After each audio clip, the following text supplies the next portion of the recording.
Well, I think your analysis was very straight-lined. History doesn't run in a straight line. Kid, you cannot tell your neighbor he is stealing ducks when you are stealing funds. As High Commissioner, I was wrong. As Charandas Prasad, I reacted naturally how any person would have. I did not come here for that kind of abuse. I did not come here for that kind of abuse. If you're going to go down that road, I'll walk off. But it's all okay once they're talking. If they were talking, I could not have been here today. You got ADHD. I got nothing. Calm down. I think I've done enough in terms of taking our team out of trouble from losing. Tomorrow, Taylor. That's good. I'm reading the script now, and the first person that comes to my mind to play a detective, Yes, but the an Guyanese critic. erratic Mikhail detective Rodriguez. is Mikhail Rodriguez. Why an African slap an Indian? Why a man and slap a woman? Look, girl, how you deal with that? You deal with that. We must encourage platforms like this because it brings together different people and allows for discussions to take place in our country on a multiplicity of fundamental issues. Kingdom, you apologizing for something you think I did is wrong. I don't want you to do that, and you should not have done that.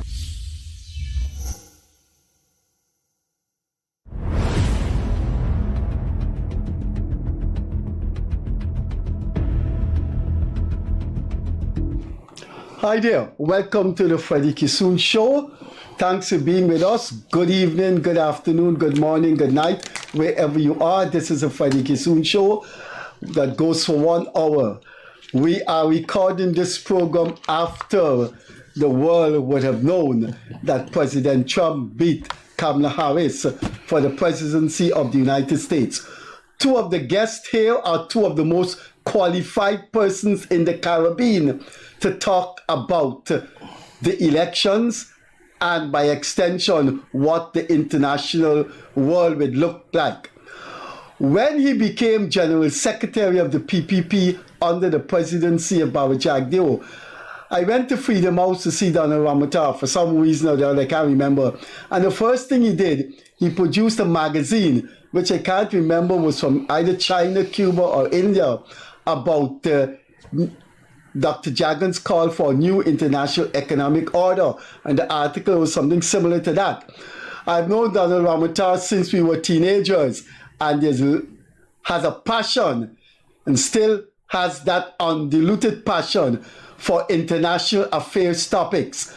So former President Donald Ramotar is as qualified as anyone to talk about why Trump won, or conversely, why Kamala Harris lost. Alongside me is one of Guyana's longest serving foreign service officer, who also served at the United Nations with the Guyana government and then subsequently held a very important position as advisor in the CARICOM Secretariat, Neville Bissember Junior. I think you will agree that if we're talking about the American election and what it holds for the world, you can't have two more experienced persons in talking about the election and what it holds for the world. We normally go alphabetically, but I'll ask Neville to give way because of protocol to our former president, Donald Ramotar. Donald, why they won? Who won and who lost and why? I think there's a lot of implication there, but I will say first point I want to make, what lessons it has for us here. And I think it has a very, very big lesson for the opposition in our country, the PNC and the AFC, that race is losing some of its potency, that the Democratic Party always thought automatically that they will have the Black and Latino votes. And what we've seen in this election is that in both areas, Trump increased his votes substantially in the Latino population and in the African American population, which is very, very significant. And I think I think the signs were there before, because you remember President Obama having going around and calling on black men to vote for Harris. So I think that people are beginning now to look more and more at their interests and who they believe. I'm not saying who they think will serve their interests. That question is coming more and more to the fore at this point in time. So I think that's. But the main thing too in this election was the economy. I think Kamala Harris, in some extent, was at a disadvantage. That her campaign started pretty late. Donald Trump was campaigning for 4 years, completely 4 years, because he was having rallies, and he was at the center of the news in all of the American news. For sometimes for bad, sometimes for good, mostly, but he was at the center of everything, and therefore I think he had a big advantage on her. Her campaign started at a late stage. I think she should be congratulated for doing as well as she did with such a short campaign. I think she made some fundamental mistakes too. She didn't stick to some of the main issues that were affecting the American people. This election showed that the American people were voting on the economy. Inflation has gone up. I have just come back from the United States, and I've been speaking to a relative that I spoke about, and they were telling me the cost of living is going up. Price for groceries and so forth skyrocketing there, and therefore it was a real issue. And Trump, I think, capitalized on that by his last set of slogan: "Are you better off today than when I left government?" I think that was a big setting card for him. And the other issue that I believe that helped him to win was the border issue. The question of the illegal immigrants that were coming into the country, because people saw it not only as the immigrants coming in, but people who live in the States, including African Americans and Latino Americans and other Americans, saw it as people they're coming at a time when the economy wasn't doing so well, cost of living was going up, and there was a feeling that they were taking away their jobs, that they're putting a lot of pressure on the social security things and so on. So I think those are the two main issues that I think that allowed Trump to win the election. He was clearer, his message was clearer on the point. Kamala Harris was a little bit indifferent. The other point I think that helped him to win the election was the fact that he came across as a little bit more anti-war than Kamala Harris and the rest of them. His first term in office, he didn't have a conflict. And I believe some of my own belief is that some of the propaganda of the Democratic Party boomeranged on them. For instance, when he talked about Liz Cheney being a warmonger and saying that you sit down comfortably here in the United States in your office and creating war all over the world. And then he said you should go where these guns are pointed in your face. Obviously, what the Democratic Party did was to try to swing that around in a negative way to say that he was calling for the assassination of Liz Cheney. I think that turned a lot of people off, and that they were distorting what he was actually meaning, that his message was more of an anti-war message, and that resonated with people. So I think this forever war thing that the Democratic Party has been involved in, always in the wars and so forth, has had some effect. Even though I believe that the local issues were the strongest issues, those issues had a big effect on them.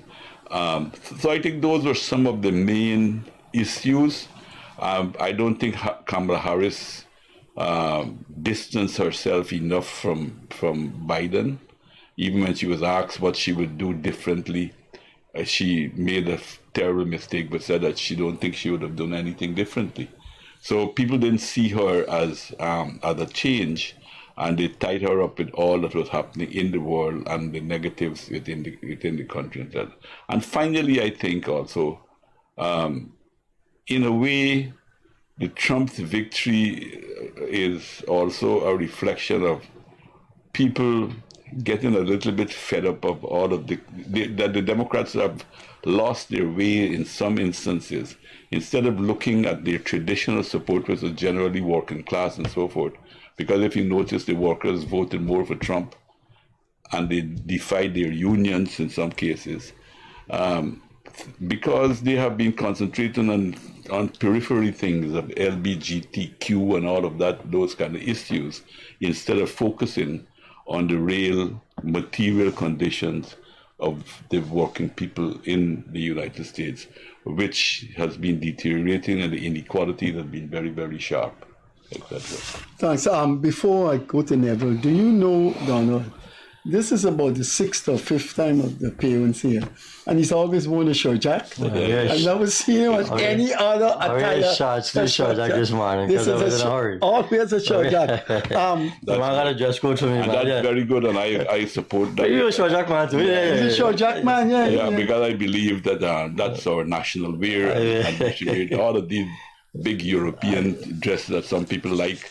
To me, it looks very awkward in a very hot country like ours. Yeah, I wear shorts. I told you the last time I was here, I forgot not to tie a tie. I was going to a function that day, not to pull out the tie. I gotta go back on the internet and learn how to. Anyhow, thanks, Freddie, for having me. It was a pleasure to be with the former president. Donald, you covered quite a lot of things there. I was conceptually going to look at the situation internally in America before we come outside to us and the wider crowd. But you made a point, like for instance about race. Equally so, I think conversely, I saw a comment that the white male demographic in America is still alive and well. There's still a base there, a white base, and this has all to do with sexism and whether we're ready for a woman, whether we're ready for a black woman. But for me, going to bed last night and then waking up this morning when the analysis now is a post-mortem, I had a quick look this morning. You know, you can't look at one station, CNN, MSNBC, Fox News. There's some very interesting things that this election threw up. For instance, there was a rush, when we were here the last time, there was a rush for first-time voters and female voters to register, which people associated with Ms. Harris. Turns out that they said for first-time voters, Trump was ahead by 9 points. You would have thought logically that these people were now coming to vote enthusiastically because of this lady, the newness. Why did they walk it like that? Latino men, and this is, I'm just repeating what, you got different polls. Latino men, he won 45% of the vote. Now, this is the man who come down the escalator the first time in 2006 or whatever and cost up Latino people. They're criminals, they're this, they're that. They're criminals coming in out, and now you said immigrants are criminals. S-hole countries they work, 45% of Latinos still vote for him. Election is a strange thing. The Cuban people in Florida, I empathize with them. He was strong on Castro. Obama started to open the door. Even Mr. Biden shut the door back. Cuba wasn't allowed to attend the Summit of the Americas. I think if Biden was there, if Obama was there, the projection would have been there would have been invited formally to come to the Summit of the Americas in Guyana. Biden shut the door. So there's a Cuban constituency in Florida, which will always vote for Trump. When I was here the last time, I think you mentioned it, Donald. I had said that Ms. Harris needs to distinguish herself from Biden, right, and shift from being Vice President Harris to presidential candidate Harris. And you made the point, she was on The View about a week and a half ago, top talk show program, and the lady asked her, what would you have done differently? I saw the clip. She paused, she thought for a while, and she said she don't think she could do anything differently. Utter nonsense. People feel that the state of the economy right now is due to Mr. Biden. And if she wouldn't do anything otherwise, then she would continue that, and therefore you see the projection. You're right about the immigration and the economy. There's an exit poll. This poll or something. There's an exit poll that came out last night. They asked people, what's the most important issue? They said democracy. Come on. Democracy? If democracy was the most important issue, you won't vote for a man who is a fascist, who wants to be a dictator on day one, who worship Hitler. All of these things they said by this man. So I don't know where this poll comes. The people who came with democracy, as you said, when you go to the gas pump last week, and the pump says, shucks, boy, gas didn't feel too high. And you go to the supermarket, now I get it, inflation is under control. I gather job creation is up. But you see, that me and you sit down telling Guyana, looking at these numbers, you got the people on the ground, friend, who go into the supermarket, who can't pay the health care for the children, right? Who looking for some student loan. I see a small business lady, she said she was going to go under, and now that Trump is the president in North Carolina this morning, he can save her. I don't know if you check back with her next 5 years if she can say, but this is the belief that the lady has. So these are the so-called bread and butter issues, the economy, immigration. She didn't do well on immigration. You're right to think about Palestine. The Biden administration has been tippy-toeing around Israel more and more. I mean, she's trying to sandals between the Palestinian issue and Israel, but Trump has always been potentially more hawkish. So some people feel he said we can done the war in Ukraine in a day. The next day, the Russian ambassador said the war will not end in a day, but he has already said it. Some people might not have heard what the Russian ambassador said. So those things are out there. The soundbites were out there. And I think they, on the Democratic side, they missed some of the signals in countering some of the rhetoric, like you mentioned about the Liz Cheney thing. I saw another statistic. This, I think, really is interesting. They asked this particular poll, who is the more extreme leader? Right? Who is more extreme? I think Trump was 66% extreme. This lady is 40-something, and he still win. So what I tell you? The one extreme leader?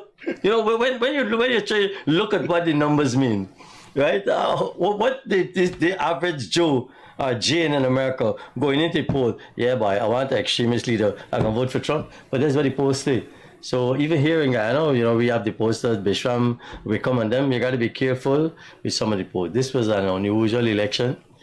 As I come back to where I started with the first-time voters and female voters, was supposed to bring it home for her.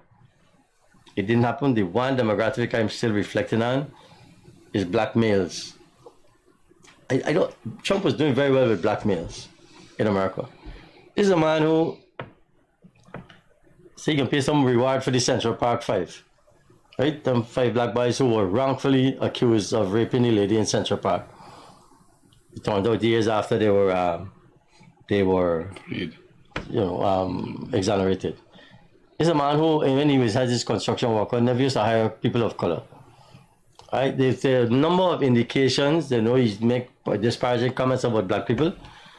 And a party, for some reason, but not for some reason. The reason a party is that a lot of young black males in America felt that Biden was not doing enough for them post-COVID to bring back some of the things, the opportunities. Even though this lady now says she gave her a house loan, $6,000 credit for children, too little, too late. And especially when, as Mr. Ramotar says, she herself on television said she wouldn't do anything differently. I think some people weren't fully convinced that she would be the change they're looking for. So you're saying, what? Let me go back to this man, boy. At least he tried when he was there, and he's something like he can do something. Nobody did misogyny and tell women what he can protect them whether they like it or not. In this day and age, in this thing about Me Too and so on, women have the right to choose. He make a public statement. He's going to protect women whether you like it or not. All of those things seem not to have made a difference, my friend. And here we have it now. The other important thing is, I think in basketball, they call it a sweep. Even the Senate, even the presidency, he's won the Senate, they look like they're going to command the House and the popular vote. Last time with Hillary, she won the popular vote, but he won the battleground states. This is a sweep, my friend. Mm-hmm. It's a sweep. There's one other factor. Whether you like Trump or not, is that his last performance as president, he showed that he stuck to his promises. A lot of his promises, what was bad, you didn't agree with, but he stuck to what he said he would do, he did. And I think that created for him a level of trust in the American society that when he talked, although he wasn't, I didn't listen to every speech or everything that he said and some of the details, and we were looking mainly at the rallies where we had a lot of rah-rah. But I don't know how he's going to bring down inflation, what measures he's going to use. I haven't heard him talking about. I just hear him said, I will bring down inflation. I will do this, I will do that. And I think because of his he was president before and he done what he said he would have done, that it created some amount of trust in the society for him. If I'm going to ask this question to both of you, I will preface it with my own position. If I was in the US and I had to vote, I would not have voted for Ms. Harris. I would not have voted at all. I would probably voted for a third party. But let me tell you why I would not have voted for Ms. Harris. I think in the human, there is always this compulsion of conscience. And there's a Palestinian congresswoman who did not endorse Harris. And she said, as a Palestinian, my conscience would not allow me to vote for Harris after what has happened to my people in Palestine. Now, Michigan, you guys could correct me if I'm wrong, I think Michigan has one of the largest Arab American population, and she lost in Michigan. And there is this feeling that the Arab Americans say, look, we better don't vote, but we can't vote for she. But I think the largest demonstration of youth emotions since the Vietnam War was the Palestinian thing. It swept all the Ivy League universities. Your students were expelled, foreign students. And I want to believe that the youth vote and in Michigan, that kind of attitude in Michigan over Gaza, you're talking about genocide. You're talking about apartheid. People look up to Labour in UK, Liberals in Canada, Democrats. We don't expect them in the third world to support genocide. And I wanted to give your the thoughts of whether that was a factor. It was, I think. And the other point to note from what you said there is some of the same things that they accused Trump would do. They have been doing it. They have been arresting students. One student in one of the university was not allowed to graduate. Students, anybody, not only students, anybody who protested. Jews, American Jews who stood up against the war have been also persecuted and not you can't get onto certain media. You are harassed and all of that. So many of the things that they accused Trump would do if he won, they were doing it while they were in government. The whole question of free speech, freedom of association, freedom of speech, freedom to communicate ideas, all of those things have been compromised in the United States at this point in time. So I think those things, you were right, it had a big impact, and people are very, very disappointed in the Democrats who had a history of more moderation, more on the center left than on the right, and who seems to have been the Democratic Party from the time of Bill Clinton seems to have been taken over by the power of money within the society at this point in time. Neville? I think I would be, you're not wrong, right? I would be hard pressed to think that an external issue like Palestine would have been pivotal enough to make the difference. As I think we agreed, it was the economy and immigration. They say some Latinos, but some black African Americans as well, thought there was a rumor that they were diverting resources from FEMA to help the illegal immigrants.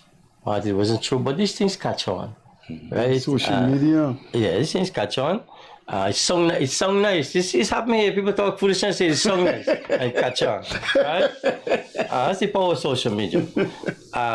So there was that view that internally she was giving preference to illegal immigrants over and above citizens and so on. The irony about my daughter, was so agitated about the thing in Palestine, and we used to have some interesting conversation. The irony about that is some of these young children that were protesting at the Ivy League schools, whose parents are billionaires, who some of them even know what their children are doing. They're just paying the school fees and they're going to school. What are they protesting about? Because Israel was using excessive force against Palestine. And then people started saying, but what is it you're protesting about? Because in America, you have, like you said, the freedom of association. The fact that you're protesting is freedom of association, which some of these people don't have. I saw Meryl Streep at the UN, very interesting clip. She said a bird in Afghanistan had more rights than a woman in Afghanistan, because a bird could go outside and sing. A female can't do that. And how they treat women. This is in Afghanistan, not Palestine. Let's be careful. You can't lump all Muslims together. But is the approach to the ideology and the religion. And some of the things that some of these young Ivy League students were fighting for don't exist for some of the people for whom they're championing. And people say, yeah, I really know what you're doing, because it's sounding good. Yes, there might be excessive force. I found it a little hypocritical. I'm saying this as an international lawyer. You have the right to self-defense, yes. Israel had the right to self-defense. But then they nuance it and say, but you can't lose long-range missiles. What are you telling me? You can use bullet, but not bomb? You can use RPG, but not, anti-tank. I don't know how you could go down granularly now to distinguish the actual use of or your right to self-defense. Because the rules about self-defense, it must be proportionate and necessary. And with the greatest of respect, what we see on the image, and you don't watch CNN alone, you watch Al Jazeera, watch BBC, you're seeing a lot of atrocities and excesses in Gaza perpetrated by the Israelis. Mr. Netanyahu will beat his chest and say, yes, they have the right to self-defense, and people there who they occupy territory and so on. But what you see playing out there, I think, for me, if you ask me, is excessive self-defense. So in that sense, people are right. But look at the cohort that you're championing. Some of the same rights that some of these students are agitating about in the United States on some of those campuses don't exist in the countries they are orchestrating. So I wouldn't, you're right, but I don't think that alone would have tipped the scale. There are other issues, immigration, economy, and so on. I don't want to turn this discussion into a feel free. Palestine discussion, but I don't agree with Yeah, I know there are some strong views about it. What is that? One, Israel is an occupying power. It's a kind of a colonial power. It does not have the right to defend. The Palestinian got a right to defend itself against oppression, and that's international law. That is respected international law. That the Palestinian has got a right to defend themselves. And I am not going to prescribe for the Palestinians how they should defend them, how they should try to fight for their freedom, and how they should try to get out of what they're in. I am sitting here sound and safe in Guyana. I wouldn't prescribe that they shouldn't do this and shouldn't do that. They are fighting within certain conditions created by the Israelis against them. That's one. Secondly, I think that so the Palestinians are the ones who are oppressed. And secondly, I think what you're speaking about in Palestine is you're very mild. What is going on there is a genocide. It is not excessive force and all of that. Excessive force is what some of the policemen do on the road when they beat up people unnecessary. This is killing people. This is targeting children. This is targeting children. This is targeting women of age. This is targeting hospitals, killing doctors. Rape was a crime of killing everybody. This is a total genocide, and I don't think it could be spoken about just as some excesses.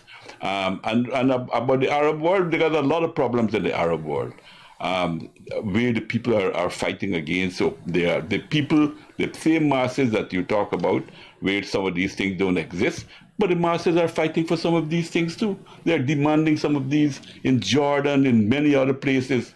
People are on the street fighting for those same rights that you talk about. So I don't want to pin it down to a Muslim thing. I think there's something universal about what some of these people are fighting for in most of the Arab world. Look at the Arab world. It's a shameful thing to see that the Palestinian people are being murdered, destroyed, slaughtered, and they're not doing anything. In fact, Egypt recently allowed a big warship to pass through the Suez Canal to go in towards Israel and give them assistance with weapons and so forth.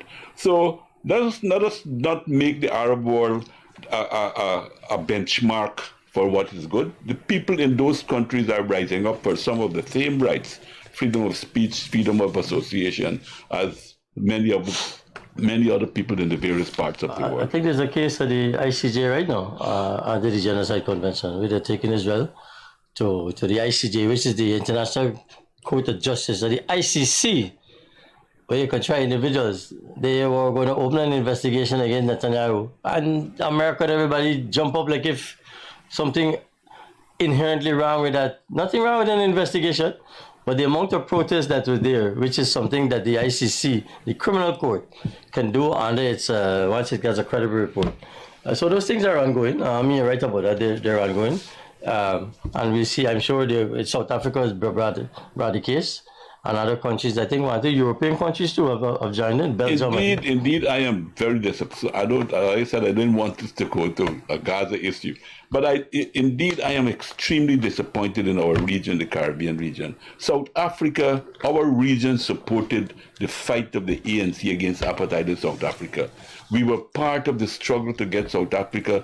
We tried to get South Africa expelled from the United Nations. We didn't succeed. We succeeded in getting them suspended. But now the CARICOM Secretariat and CARICOM leaders are deafeningly silent about this genocide that is going on. And when you are silent about these things, they tend to happen more and more. This Gaza was not the first genocide that happened. You had the Rwanda. Most of the world was silent about Rwanda. Now it is in Gaza. We're next if we don't try to stand up and make a stand to put a stop to what is taking place. Gentlemen, what does it say about human nature in the 21st century? I read non-stop about Mr. Trump. I could only speak for myself. I find Mr. Trump surreal, like in a movie, in a science fiction movie. When you examine voluminously the output of this man, you wonder if this is a real person, the things he say. But as Neville just said, that man got elected and won not by a slight margin. I can't imagine people voting for Trump, but it happened. Why? I wouldn't have voted for Trump nor Harris if I had a vote. As I said, I would probably vote for Jill Stein or someone of that nature. But let me say this. I wonder sometimes if Trump is true. He's not a typical politician. He's not as careful as political people will speak and be very careful, judge their words, weigh their words. He's not a typical politician. I think he sometimes makes a lot of mistakes in what he says and so forth. But with the exception of some of the terrorist acts that he committed, one of which was the killing of Soleimani from Iran, the head of the military, which he organized a terrorist attack that killed that man.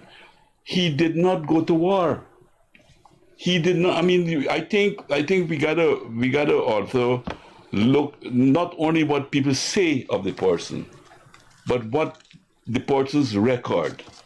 He did not go to war, and I believe that some of the Arab Americans who probably voted for Trump was probably voting on that grounds that he seems to have a kind of aversion to war. I don't know if I'm right, but I could only judge on the first 4 years that he did not, and he resisted in going to war.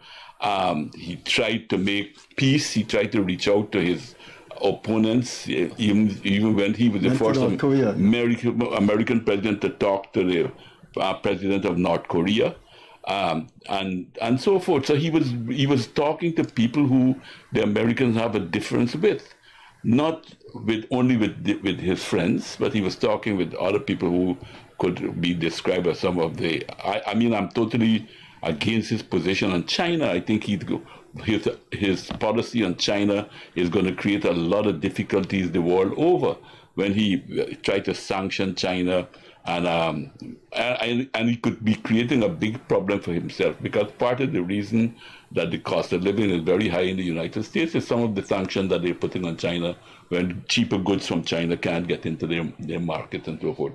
And he's violating all the laws of international trade and so forth with his attitude to China, and so he has a lot of faults. I won't say that, but the very fact to me that a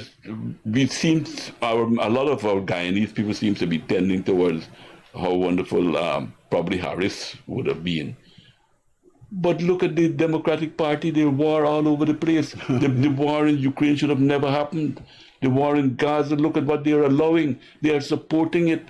They are complicit with the genocide. They have given more than 50,000 tons or far more than that of bombs to kill innocent Palestinian people. People are practically helpless. And so some of these things I think we have to wait and see. I don't think we should judge up front. I mean, we know we can make projections based on their actions and so forth, but I'm not, as I said, in a way, I am sympathetic to Harris. I think she had too short a time. Trump was campaigning for 4 years. She was, 100 days she had, or less, the campaign. So I think she was at a very big disadvantage in many cases. And secondly, I don't think that some of her judgments, for instance, in distancing herself from what some of what Biden was doing with the economy, and also on international politics. She didn't project herself as being the change that probably was needed in the American society. Neville, one of your lifelong friends, who I think I may have known him longer than you, when we were leaving this studio, he made an appearance here twice. When we were chatting outside, he was very cynical. He said, Harris, nah. When we were talking about who was likely to succeed Biden, that was Dr. Mark Curtin. He didn't think she was a suitable presidential candidate. If they had run somebody else than her, would they have beaten Trump? That debate started again. Stupidly, that debate started again last night. It's too late now. I think it's a Shapiro, the other guy, Newsom or something. I don't know whether bringing that up now, and that nobody. The California governor would have done. Newsom, no, and nobody didn't. Shapiro or something. No, I didn't elect her and so on. I remember there was a tremendous amount of groundswell for this lady when she assumed the nomination. And the Democratic Party was led by people like Nancy Pelosi, a powerhouse in the party. That's some stalwart suit. And she said, he said, well, he hasn't made up his mind yet. Me going to make up his mind for you. Right? Mr. Your time is up. Go on. So now at this stage, to start back debate, water under the bridge. So the gentleman who won, this election is almost like a mystery. The amount of things, like Mr. Ramotar said, things that you have said, they shouldn't have said. Talk at this late said, but people eating dogs, Arnold Palmer, things that are of total irrelevance. Look at Philadelphia. You know how much Puerto Ricans living there? And the man in Philadelphia after this comedian caused up with garbage and so on. It's almost like if these things either don't matter, or as we said, don't matter as much as the price of gas at the gas pump, the price of groceries in the supermarket, or a home loan, or education, healthcare, so and we sitting down till here, so we ain't feeling these things, I mean, we had some Guyanese in the diaspora there who live it, but the average Joe here in Guyana, I mean, we can come to that, what Trump presidency means for Guyana, the Caribbean, and so on. But internally, no, but answer the question. If they have found a Newsom or somebody else, like that guy who's the president minister of transportation, Buttigieg or something. Buttigieg. Would a nice, charismatic, presentable, sensible, intellectually astute Democrat that could have, when you look at him or her, you say now, they're better than Trump. Well, Buttigieg, let me say, apparently it was an issue that the Democratic Party was more accommodating to these trans people and gays and so on. Apparently there was this. And Mr. Buttigieg is openly gay. But I think I started out earlier by talking about the white male demographic. a party that is still alive and well in America.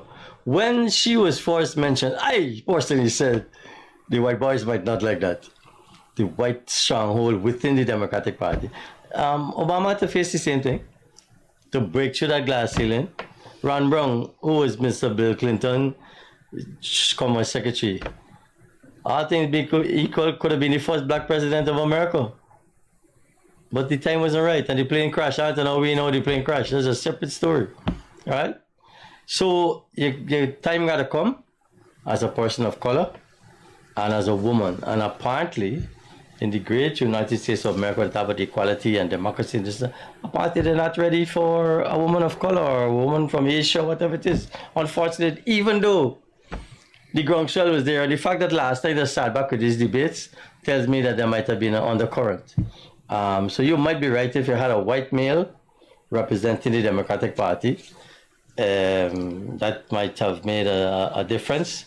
I still think, just like Mr. Ramotar, she did not distance herself from Biden as Vice President Biden quickly enough.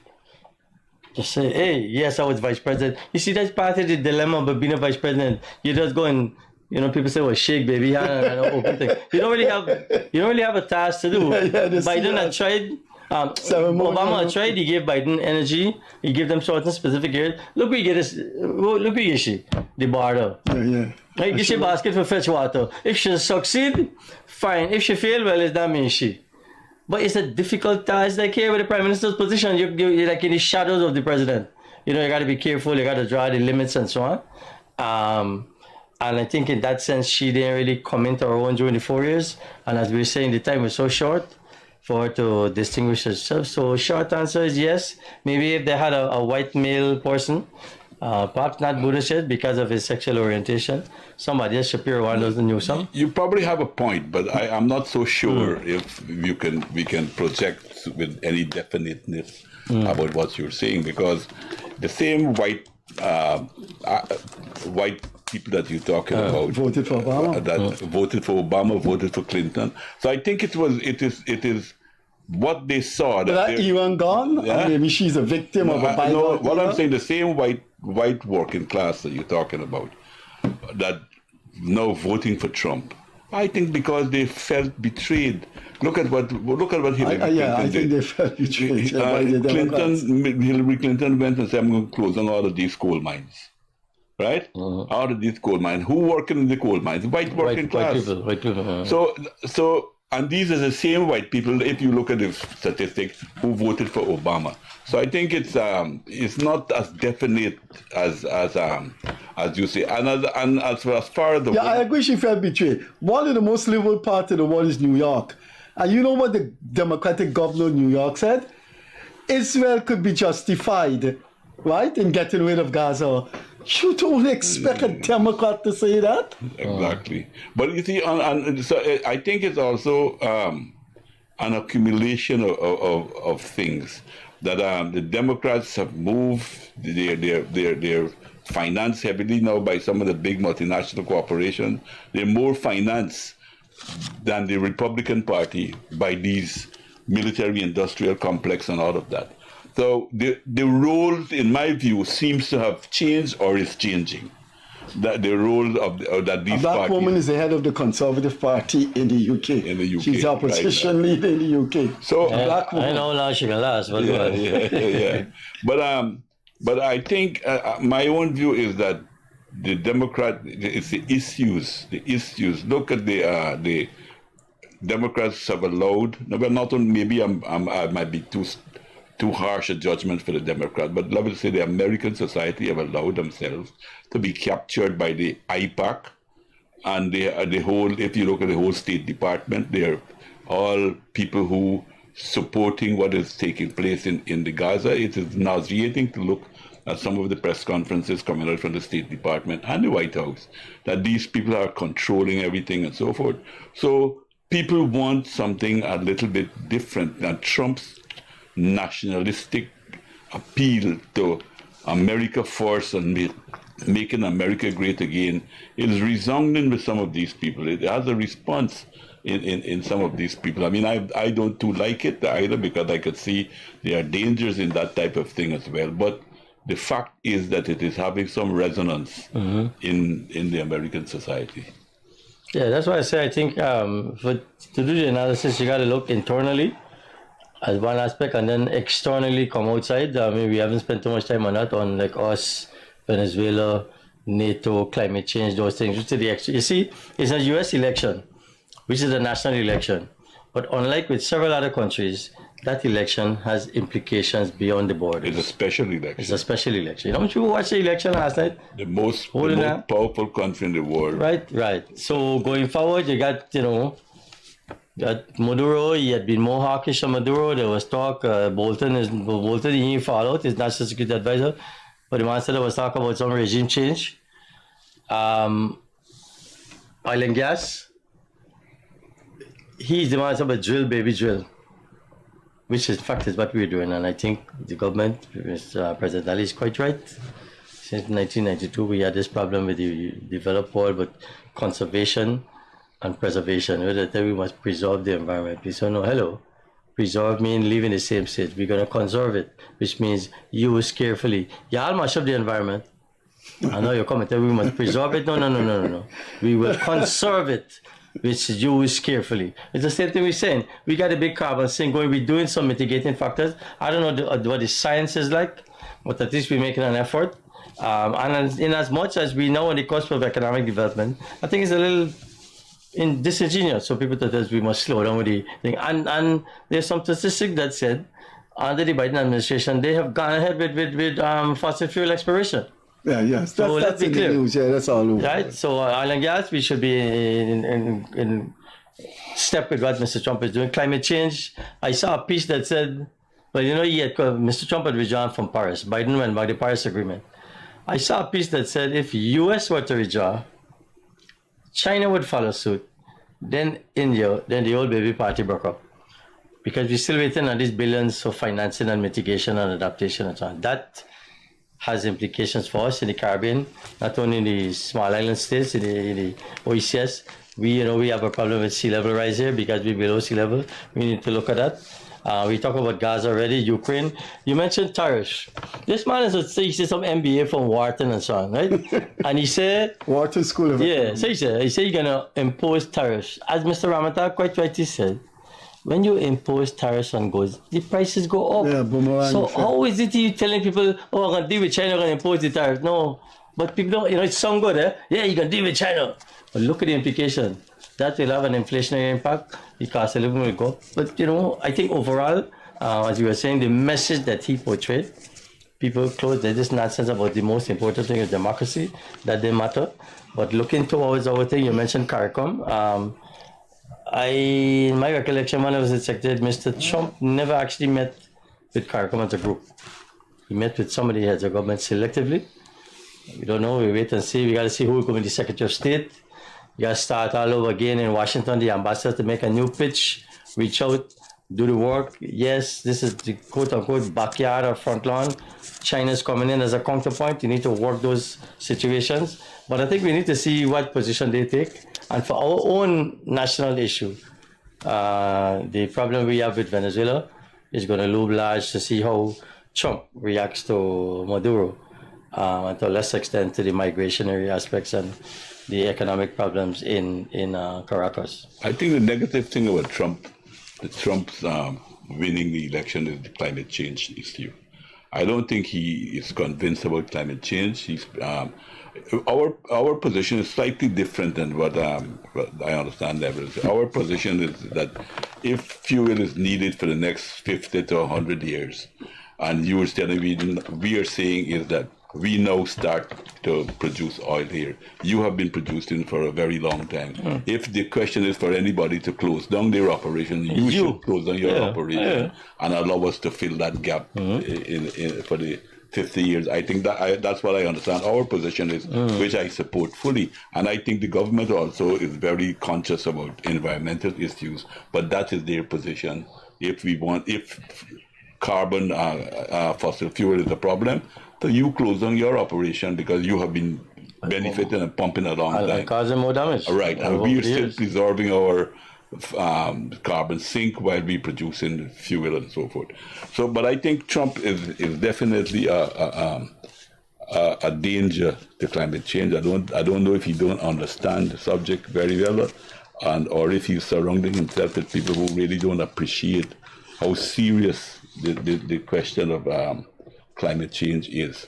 But having said that, those who also talk about it, as if they know it in the Democratic Party, have not been doing anything different. If they were very serious about climate change, would they have allowed this kind of war to be, which was preventable in the Ukraine? All Russia was asking for is, don't have your security at my expense. And in the Gaza area, they could have done something much, much better if they had really talked about climate change. Because what we don't talk about in climate change is how much wars are contributing to climate change. In fact, due to American big spending on the military, that the military contribution to carbon emission is not recorded in any of these climate change reports that you see. Which climate report you see, official climate change report, you see the military contribution to it is recorded. And yet, the military is some of the biggest users of these fossil fuels and so forth. And emitters. The Americans alone spend about $1 trillion a year on military expenses and so forth. So if they are really serious, we should bring back the conversation about disarmament. We should bring back the conversation about nuclear disarmament, because we could all be blown up. It is our interest. We should bring back all those conversations about cutting down on detente, and those things needs to be put back on the table now in order for us for our safety to be alive, security, and also for our climate, the health of our climate. I think because of your experience, both of you, inside international relations, I mean, Neville has been in the UN, been at CARICOM, you've been a president of Guyana. Are we going to see a real different world, a world where the big, powerful country, USA, is going to, downgrade its relation with NATO, downgrade its relation with the EU? You're going to see a different kind of US foreign policy, more understanding of countries that, like Russia, on the part of the... I was teaching my class the other day about recognition of states and governments, right? And I remind them about Bolsonaro. Remember the United election in Brazil? Mr. Biden, Carl Lula. Mr. Macron, Carl Lula. The election wasn't declared yet, but they had fears that Bolsonaro might have held on. You got two powerful countries, prominent members of the Security Council, Carl and Lula, to congratulate him. What does that tell you? No. That actually happened, they call Lula. Yeah, both he and Macron, Carl Lula, congrats. We mean you are done with already. Right? It's telling Bolsonaro, don't try nothing. Right? Now, it's early days, it's less than 24 hours. We don't know who has called Mr. Trump as yet. I think that would be a good indication. Starmer called, Macron called. Who? Starmer called already? Yeah, and Macron. Right, well, there you go. There's two P5 members. You got to see the initial reaction, because I keep saying there's a domestic dimension to this election, and then there's the extraterritorial, international, for people like us, small developing countries, to see how the world reacts. Right now, the position of the war in Ukraine, Mr. Putin said the other day, look, we have a nuclear policy which has to do with engagement with other countries, and if the US took it upon itself to supply long-range missiles to Ukraine, that will change the formula. He said you're going to launch nuclear weapons. He said it will change the formula. You got to take those things into consideration. Will the new gentleman now think back? He and Putin, his friend, they said, Bob Woodward, every day they were talking to one another. He gave him COVID vaccines. They're close. That in and of itself might be a strength. I mean, we used to learn that in diplomacy. When you got a problem, you keep close to your friends so that you could discuss things frankly. So that might yet be a fillip. We don't know how the other European leaders are going to react. CARICOM is a much smaller grouping. But let's see. As usual, we had to make our pitch. The last time with Biden, in less than 24 hours, 2 CARICOM prime ministers wrote him. Not 1, 2. And you know if any of them right, Mr. Trump has said. You'll wait to see how that comes out in the wash. It might be early days, I'm saying. The man didn't even wake up yet. It's midday in Mar-a-Lago now. Let's see in the coming days how was the reaction. And, is Gutierrez, the UN, some of the people, how they react. And then we see, but certainly I think we're in a different milieu now. From the trend that is going, it don't look like we got a war-like thing that we're having now. You would say that? Trump is very unpredictable. I would be very, very careful. But I think we will begin to get an indication very soon in the sense of who he will start to appoint for the various. Well, Robert Kennedy's son is one. He said so. Yeah. He said he's going to play. Kennedy said so. I don't know. He has said so. Yeah. Kennedy he said so. He said so. Yeah, but he's going to play a big part in my administration. I think it's interesting to see who he will surround himself. The Secretary of State, the Attorney General. The Secretary of State will be a key person. The head of the Pentagon with some people. If he starts surrounding himself with people who have been rational and objective with what is taking place in the world today, I think we will see. But it's very difficult to judge Trump's position. Although, as I said in the first time, he didn't go to any war, he didn't start any war, and so forth. I don't know if I could project that and say that will always be his position. Our time going. I want to ask both of you something. There is a part of the Kennedy report that after so many years is still not being released. There's a part being kept back.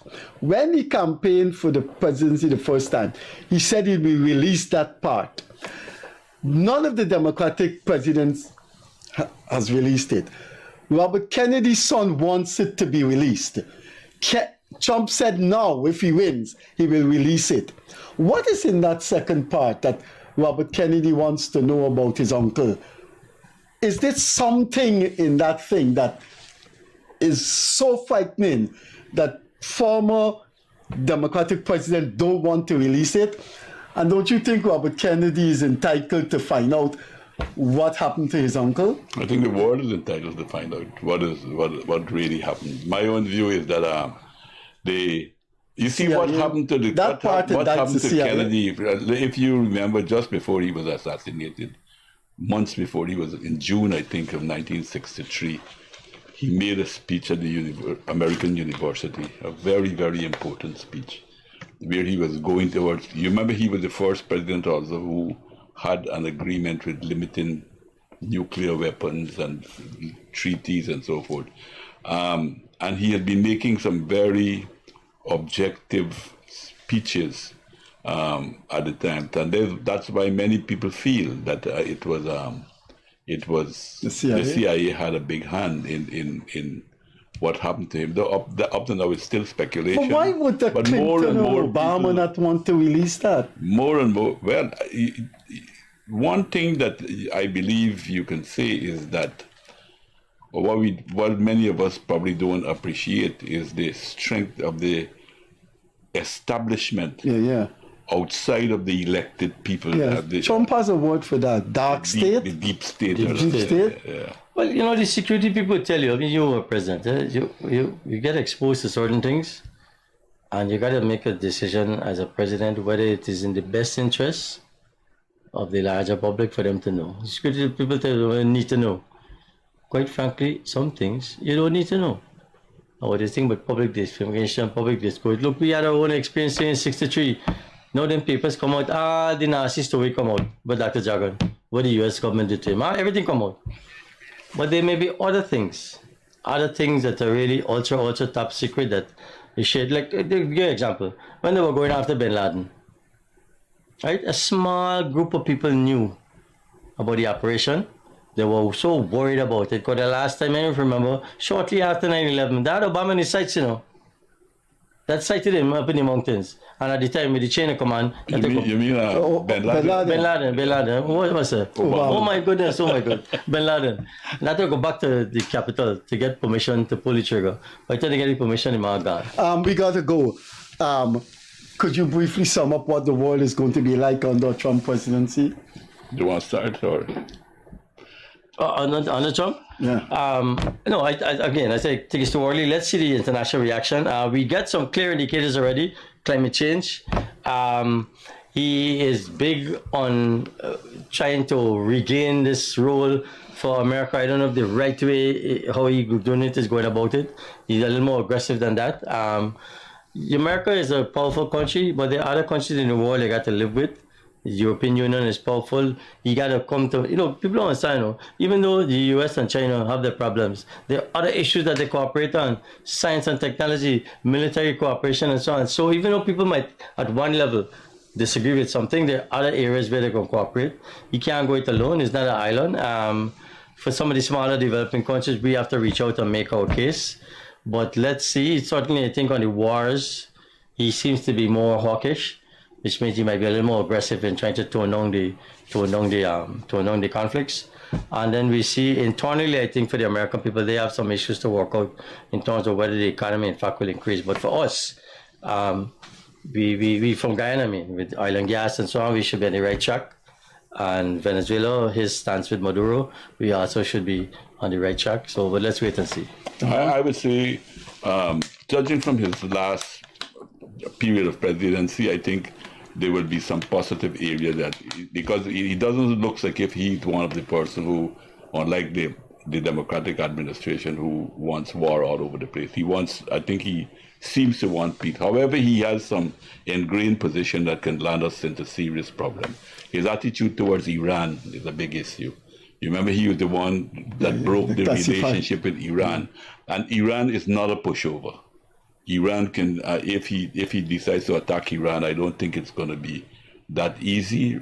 Iran is a pretty strong country, I believe. The second thing, I think, economically, he has a terrible position towards China. And China is the second largest economy in the world. You need to have good relationship. Exactly. You need to have good relationship between the United States and Canada for the whole world, not only for the United States and China, not only for the United States and China, the people of those two countries, but for the world. It is important that you have China and the United States economically should have good relationship. Thank you, gentlemen. Former President Donald Ramotar, it's always nice to get your mind going on things. When you sit as the president of a country, you know things other people don't know. And one of the longest serving foreign service officer. I'll always remember when you come back next, I'll tell my viewers about who helped give Guyana the COVID vaccine, which country was expected to give and didn't give it. You said it on this program. Yeah. Thanks for being with us. You were watching two of the most qualified Guyanese to speak on international affairs. Former President of Guyana, Donald Ramotar, one of Guyana's longest serving foreign service officer, Neville Bissember Junior. They were looking at why Trump win, or conversely, why Kamala Harris lost. And briefly, what the world may be like under a Trump presidency. We will see you for our Friday call-in show. Thanks for being with us. Bye-bye. Catch you later.